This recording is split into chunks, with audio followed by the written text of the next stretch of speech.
लोकतंत्र एक ऐसा शब्द जिस पर हर देश गर्व करता है। ये वह व्यवस्था है जहां जनता को यह विश्वास दिलाया जाता है कि सत्ता उसके हाथों में है। लेकिन क्या ये पूरा सच है? क्या सच में जनता तय करती है कि देश किस दिशा में जाएगा, या फिर कहीं पर्दे के पीछे कुछ और ताकतें हैं जो असली फैसले करती हैं?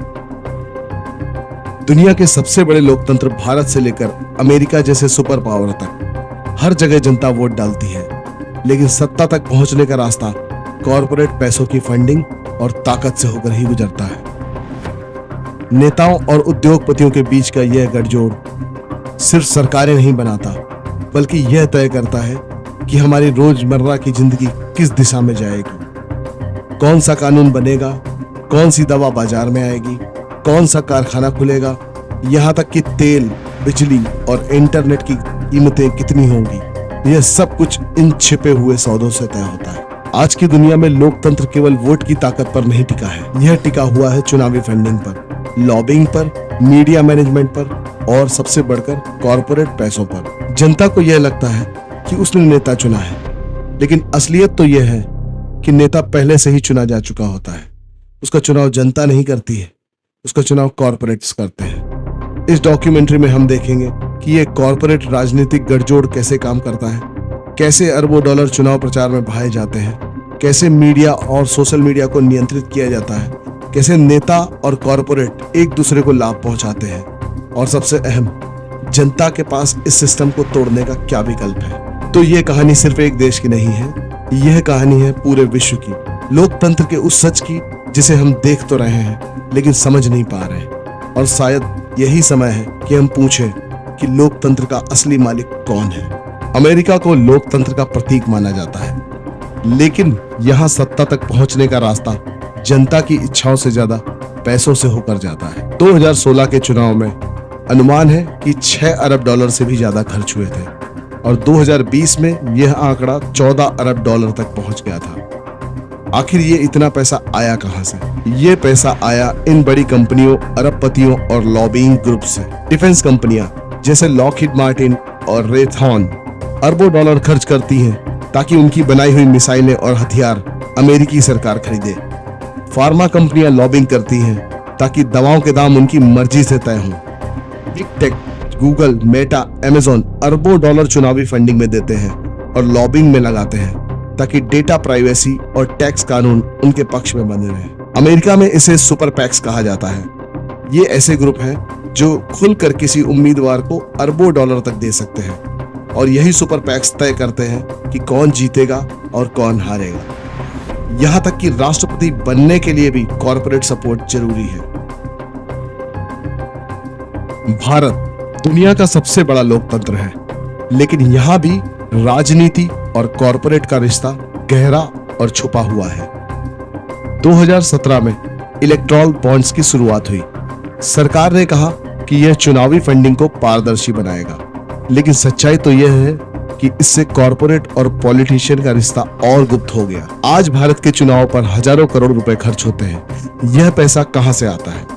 यह पैसा आता है उन्हीं उद्योगपतियों से जिनके नाम आप हर दिन सुनते हैं। यही लोग तय करते हैं कि चुनाव में किसे टिकट मिलेगा और किसे मीडिया में चमकने का मौका मिलेगा। जनता यह सोचती है कि उसने वोट से नेता चुना है, पर असलियत तो यह है कि कॉरपोरेट पहले ही तय कर चुके होते हैं कि कौन सा नेता सत्ता में बैठेगा। इसी तरीके से यूरोप में ऊर्जा कंपनियां जैसे शेल, बीपी और टोटल ये तय करती हैं कि क्लाइमेट कानून कितने कड़े होंगे। ऑटो कंपनियां यूरोपियन यूनियन पर दबाव डालती हैं कि एमिशन नॉर्म्स धीमे लागू हों। लैटिन अमेरिका में खनन कंपनियां और कृषि माफिया सीधे सरकारों को पैसा देकर जमीन हथिया लेते हैं। जनता विरोध करती रहती है, लेकिन उनके खिलाफ पुलिस और सेना उतार दी जाती है। जब नेता और कॉरपोरेट मिलते हैं तो उनकी बातचीत सिर्फ सौदे की ही नहीं होती है, यह उनके निजी डर और इच्छाओं का भी खेल होता है। कॉरपोरेट चाहते हैं मुनाफा, स्थिरता, नियंत्रण, सामाजिक दर्जा, और पॉलिटिशियन चाहते हैं सत्ता, फंडिंग, इमेज और सुरक्षा। कॉरपोरेट सोचता है अगर मैं यह सौदा नहीं करूंगा तो मेरा कॉम्पिटिटर कर लेगा, और पॉलिटिशियन ये सोचता है कि अगर कॉरपोरेट का साथ ना रहा तो मेरी चुनावी नाव डूब जाएगी। यह रिश्ते डर, लालच और भविष्य की गारंटी पर टिके होते हैं। कॉर्पोरेट बोलता है हम पैसा देंगे लेकिन नीतियां हमारी मर्जी से बनेंगी, और दूसरी तरफ नेता ये बोलते हैं कि नीतियां तो जनता के लिए हैं, पर हाँ, आपके लिए दरवाजा हमेशा खुला रहेगा। अब इन सब के बीच में जनता के पास क्या विकल्प बचता है? तो क्या जनता पूरी तरह बेबस है? नहीं, जनता के पास विकल्प है, लेकिन वोट से आगे जाना पड़ेगा। हमें आरटीआई और पीआईएल्स लगानी होगी जिससे ट्रांसपेरेंसी बढ़ सके। सोशल मीडिया कैंपेन चलाने पड़ेंगे जो जनता की आवाज को उठा सके। इसके अलावा लोकल बिजनेस को ज्यादा से ज्यादा सपोर्ट देना होगा जिससे कॉर्पोरेट की पकड़ बिजनेस पर थोड़ी हल्की हो सके। यूनियन और ग्रास रूट मूवमेंट भी चलाने होंगे जिससे ग्राउंड ब्रेकिंग पावर मिल सके।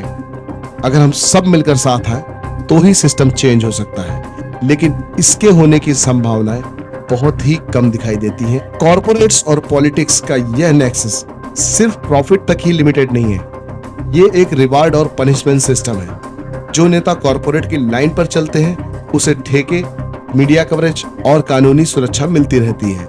जो नेता विरोध करता है उसके खिलाफ जांच बैठा दी जाती है, उसे बदनाम किया जाता है। जनता ये सोचती रहती है कि ये राजनीति हो रही है, लेकिन असलियत तो यह है कि यह कॉर्पोरेट्स की सजा होती है। अगर हम इस नेक्सस को ग्लोबली देखें तो आप सीधे सीधे देख सकते हैं कि रूस में ओलिगार्क्स ने सत्ता बना रखी है। चीन में उद्योगपति पार्टी के आदेश पर ही चलते हैं। इसके अलावा मिडिल ईस्ट में ऑयल कंपनीज और शाही परिवार एक ही सिक्के के दो पहलू हैं। हर जगह सत्ता और पैसा हाथ में हाथ डालकर चलते हैं। तो अब सवाल ये उठता है कि लोकतंत्र का असली मालिक है कौन? जनता, नेता या फिर कॉर्पोरेट्स? लोकतंत्र तब तक अधूरा रहेगा जब तक जनता सिर्फ वोट डालने की मशीन बनी रहेगी। असली लोकतंत्र तब शुरू होगा जब जनता रोजाना सत्ता से सवाल करेगी। तो अब फैसला आपके हाथ में है। अगर आप इस तरह का वीडियो और डिटेल में चाहते हैं कि और डीपली इसका डिस्कस किया जाए तो आप हमें कमेंट्स में अपनी राय जरूर बताइएगा, ताकि हम इस तरीके का वीडियो और बना सकें और हमें इससे इंकरेजमेंट मिले।